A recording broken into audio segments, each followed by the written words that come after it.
السلام علیکم ورحمۃ اللہ وبرکاتہ۔ سامعین و ناظرین، رمضان شریف کے حوالے سے اس بارے میں کچھ گفتگو جاری ہے کہ رمضان سے ہم تقویٰ کیسے حاصل کریں۔ تو اس میں اپنی تذکیر کے لیے اور آپ کی تذکیر کے لیے کچھ پہلوؤں کا ذکر کر رہا ہوں۔ کچھ چیزوں کا ذکر پہلے کیا تھا، آج ایک چیز جس کی طرف میں آپ کی توجہ مبذول کرانا چاہتا ہوں وہ یہ ہے کہ روزہ بھوک پیاس کا نام نہیں ہے، اگرچہ اس کے بھی فائدے ہیں۔ اگر روزہ صرف بھوک پیاس ہی کے لیے رکھا جائے تو اس کے لیے بھی فائدے ہیں انسان کے لیے، لیکن اللہ نے رمضان اس لیے نازل نہیں کیا کہ آپ کی صحت اچھی ہو جائے اور آپ کا معدہ ٹھیک ہو جائے، بلکہ اللہ تعالیٰ نے جیسا کہ فرمایا کہ روزے اس لیے فرض کیے ہیں تاکہ تمہارے اندر تقویٰ پیدا ہو جائے۔ تو تقویٰ پیدا ہونے کا ایک بڑا ذریعہ ہے جو وہ یہ ہے کہ یہ جو سحری اور افطاری کا معمول ہے کہ ہمیں کھانے کی اجازت تھی نارمل حالات میں، اللہ تعالیٰ نے فرمایا کہ نہ کھاؤ سحری کے بعد، اور یہ جو قرآن کے نواحی پر عمل کرنا ہے رمضان شریف ہمیں اس کی عادت ڈالتا ہے۔ تو اس کا تقاضا یہ ہے کہ دوسرے جتنے نواحی بھی ہیں یعنی وہ احکام جن سے ہمیں اللہ تعالیٰ نے منع کیا ہے ہمیں وہ بھی چھوڑ دینے چاہیے، اور رمضان میں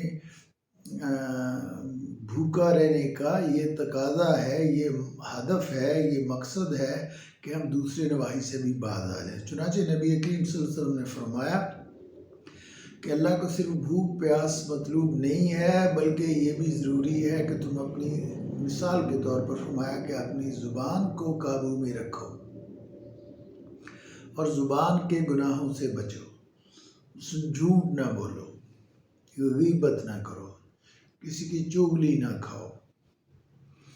اور کسی کو برا بھلا نہ کہو۔ اگر کوئی تمہیں برا بھلا کہے تو اسے برداشت کرو، اگر کوئی تم سے جھگڑا کرے تو کہو بھی میں تو روزے سے ہوں، میں تمہارے ساتھ جھگڑا نہیں کروں۔ تو یہ جو نواحی ہے، یہ جو گناہ ہیں دوسرے جو مثلاً ہم جو زبان سے کرتے ہیں، اور زبان کے گناہ عام ہوتے ہیں اس لیے کہ اس سے ہم دوسروں کی تکلیف کا سبب بنتے ہیں، ہم جھوٹ بول کے دوسروں کو دھوکہ دیتے ہیں، ہم دوسروں کی غیبت کرتے ہیں، ہم دوسروں کے خلاف چغلی کھاتے ہیں،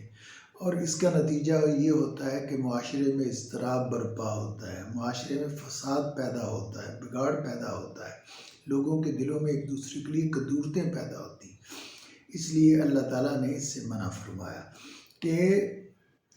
زبان کے گناہوں سے بچو، اور کسی سے جھگڑا مت کرو، کسی کو گالی مت دو،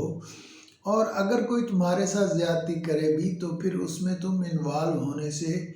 انکار کر دو۔ اگر کوئی تمہیں گالی دے، تمہارے ساتھ زبردستی جھگڑا کرے تو کہو میاں میں روزے سے ہوں، میں تمہارے ساتھ نہیں جھگڑوں، تم نے مجھے گالی دی ہے،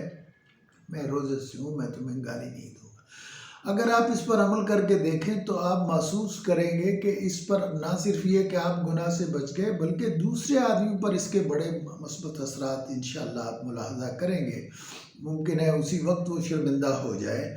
اور زبان سے نہ بھی کہے تو دل میں ضرور شرمندہ ہو جائے گا کہ رمضان میں نے اس آدمی کے ساتھ جھگڑے کرنے کی کوشش کر رہا ہوں، یا میں نے اسے برا بھلا کہا ہے، میں نے اسے گالی دی ہے، تو مجھے اس سے باز آ جانا چاہیے۔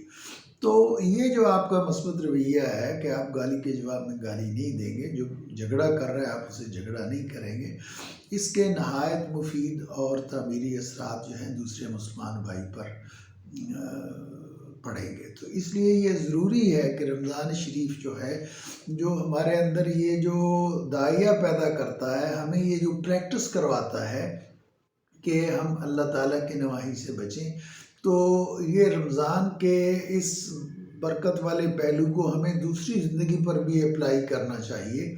اور خاص طور پر جو زبان کے گناہ ہیں اور اس کی جو زیادتیاں ہیں اس سے ہمیں بچنے کی کوشش کرنی چاہیے۔ اگر ہم یوں کریں گے تو انشاءاللہ اس کے اثرات ہم پر بھی اچھے ہوں گے، ہمارا روزہ بھی انشاءاللہ اللہ کی بارگاہ میں قبول ہوگا، اور دوسروں پر بھی اس کا، معاشرے پر بھی اس کا مثبت اثر پڑے گا۔ اللہ تعالیٰ مجھے اور آپ کو عمل کی توفیق